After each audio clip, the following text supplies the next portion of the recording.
আসসালামু আলাইকুম ভিউয়ার্স। আজকে আমরা বিকজ অবলিক ফরের ব্যবহার নিয়ে কিছু কথা বলবো। তো উদাহরণগুলো লক্ষ্য করুন।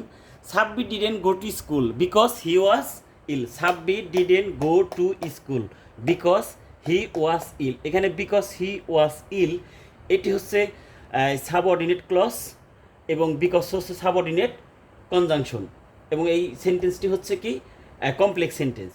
তাহলে Sabbir didn't go to school because he was ill, এটি একটি কমপ্লেক্স সেন্টেন্স। দ্বিতীয় উদাহরণটি লক্ষ্য করুন। Sabbir didn't go to school for he was ill. এখানে ফর হি ওয়াজ ইল এটা হচ্ছে কোঅর্ডিনেট কনজাংশন, আর ফরটা হচ্ছে কোঅর্ডিনেট কনজাংশন, আর এটা হচ্ছে coordinate clause for he was ill. তাই সম্পূর্ণ বাক্যটা যদি আমরা দেখি, Sabbir didn't go to school for he was ill, এটি একটি কম্পাউন্ড সেন্টেন্স, এটি একটি কম্পাউন্ড সেন্টেন্স।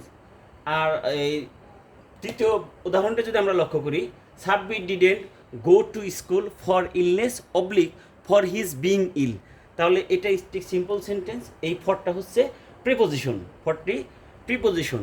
তো আমরা একটা বিষয় সামারি করতে পারি যে বিকজ এবং ফর দুইটি কনজাংশনের মিনিং এক হলেও বিকজ দ্বারা আমার কমপ্লেক্স সেন্টেন্স গঠন করে, আর ফর দ্বারা হচ্ছে কম্পাউন্ড সেন্টেন্স গঠন করে। Thanks for watching.